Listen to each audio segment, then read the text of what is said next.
Hey, I'm your girl T, PR strategist, crisis communications specialist, LA County Commissioner. What else? Mother of four. What else? And apparently judgmental. Yes, very judgmental. Somebody said that like it was gonna break me or something. And it didn't. I wrote a whole book called A Child's Memories of Cartoons and Murder. You can grab your copy on Amazon or Barnes and Noble or wherever you buy your books at, it's there. I learned from Eminem that if you put your own dirt on the table, nobody can ever use it against you. So trust me, I am very easy. I'm not very easy to rattle, but I am easy to become judgmental. And there's a reason for that. So, welcome to the Judgment Zone, where we fight anti intellectualism one episode at a time. That is what we are doing here today. You'll learn more about me as we go. But right now, I think it's time for us to go ahead and get to work fighting anti intellectualism. Listen, being judgmental is not a bad thing. And I'm tired of people throwing it around like it is. We have confused judgment with cruelty, and it's costing us. Judgment is not about being mean, it's about being discerning. There's a difference between dragging someone and calling something what it is. We stopped doing that at some point, and I'm not exactly sure when that was, but it's a no for me. Okay. We decided that calling out foolishness was somehow worse than the foolishness itself, which is wild. Like, who came up with this? So, no, judging situations when you have done the research, when you have enough information, when you have looked at the facts and not just, shooting from the hip, that's being an adult. Okay. Adulting is hard for people to do sometimes. So I think when they start judging or they feel like they're judging something, then you have to do what's required once you judge it. Either you're gonna stop messing with somebody or you're not. You're gonna stop doing the thing or you're not. But being judgy is not a bad thing. It's about analyzing the information that you get and being able to do something positive with it. And can we talk about how we stop telling people when they are looking crazy because they think it's judgmental? Well, it is. Your real friends tell you the truth. My kids, they know the rules. Don't embarrass your family.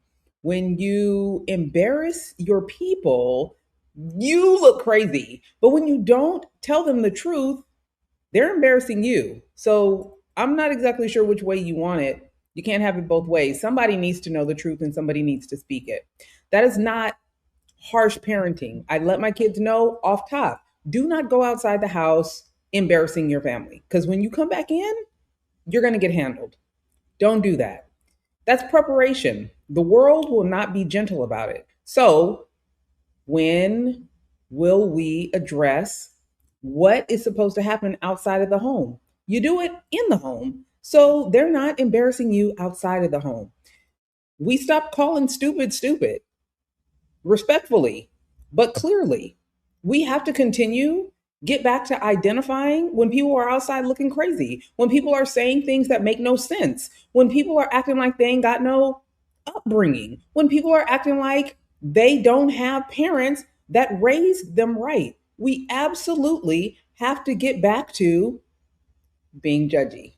Okay. Speaking of which, soft parenting. Soft parenting is not working. Okay. I need us to have an honest conversation about what we are producing. Soft parenting. Oh my God. It was supposed to raise confidence, emotionally healthy kids. What it has always done is make these kids a little softer. Soft parenting is now making soft kids. Is that what we want? What it has also raised is a generation that is struggling in the workforce, struggling with accountability, and struggling with the concept that effort actually matters. Soft parenting. No, we can't keep doing that.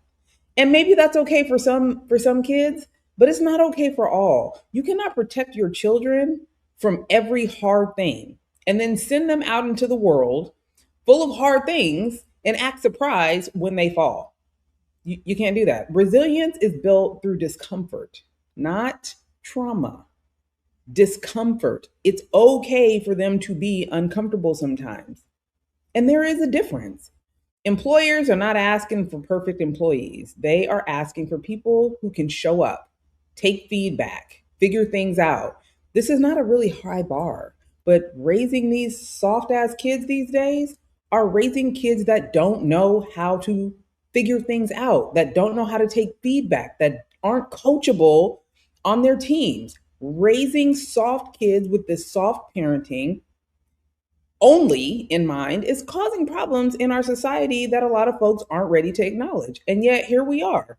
We did not do that as kids. Okay? We were not coddled. And now we're trying to figure out why we're struggling with a generation of kids that don't have great work ethic because they're in their feelings about the work that they're asked to do, or they're in their feelings about the expectations that they're required to do beyond their feelings. Everything is not about feelings. Some things are about requirement. And since we're here, let us talk about soft coaching. I brought that up because this is where soft parenting goes and embarrasses itself in public also. Listen, coaches are not babysitters, okay? They are not your child's hype person either. They are not there to protect your child's feelings at the expense of their growth. Coaching exists to build resilience, to build competitiveness, to build strategic young people. Coaches build leaders, not followers. And that is not done with kid gloves. That takes somebody that's willing to get in the dirt, get in the mud with kids and sometimes parents. When a coach is stern with your child, that is not abuse, okay? That is preparation. That's someone caring enough about your kid's potential to push past their discomfort and demand more. The world is going to demand more. So, if your child is playing sports and they have a coach, why not prepare them for the world that they are going to have to live in? The competition is going to demand more. They want to play on a higher level. It demands more from your child. It also demands a lot from you as a parent. So being able to stomach someone disciplining your child or getting in the mud with them to help them grow is something that parents are going to have to do too. Okay. A good coach just gives them a head start on being able to deal with some of the stuff that they are going to have to deal with as high school athletes, as college kids, whether they play sports or not. Because some of these college professors aren't trying to hear a bunch of excuses or how you feel. Do they feel? Do they care if you feel like doing your assignment? Absolutely not. Absolutely not. And parents, I need you to cut the BS. I'm serious. When you storm into a practice, flood the coaches' inboxes, or undermine their authority because your child came home upset, you are not advocating for your child. You're teaching them that accountability is optional and that someone will always come to rescue them from their hard moments. That is not a lesson that serves them well. You are not always going to be here, not in sports and not in life, not anywhere. I'm a mother of 4 student athletes. I understand the instinct to protect your child. I do. Knee-jerk reaction is let me go get in this coach's ass. But the picture is bigger than just that moment. I also understand that my job is to raise humans who can handle the world, not hide from it. Those two things are not in conflict. If you're doing it right, they go well together, right? So even someone asked me not long ago, I was on a podcast and they said, well, how do you deal with conflict with coaches? I teach my children how to deal with it. I teach them what to say. I teach them conflict management. I teach them how to have a conversation with adults. My husband works very hard to get my sons to look at their coach in the face, not sit there and play with their hands while they're talking or zone out on their phone while they're supposed to be having a conversation with their coach. These are all things that y'all can work together with your coach helping kids understand how to communicate, helping kids understand how to solve problems, as opposed to when something happens that makes them uncomfortable, then all of a sudden you need to go confront the coach, or you need to call, or you need to shoot an email, or you need to text and let them know that you were unhappy that they sat the bench. There might be things going on that you don't even know about. And most of the time, when you do get an opportunity to speak to a coach, they'll probably tell you some things that happened or some things that were said that you never even thought about, or that your child didn't tell you, because they want that cape for you to wear it and call that coach and do the thing. And I'm asking y'all to resist the urge and that knee jerk reaction to continue to come at coaches when all they're really trying to do is help prepare your child, not just for sports, but for life. Okay? Let me know your thoughts about that in the comments. How do you, if you are a parent, or even if you were an athlete, how did your parents deal with coaches? Because I think things have changed. You know what I'm saying? I think how we deal with these things have changed over the years, because we've come into this age where everybody's so concerned about, mental health, and if coaches are being abusive.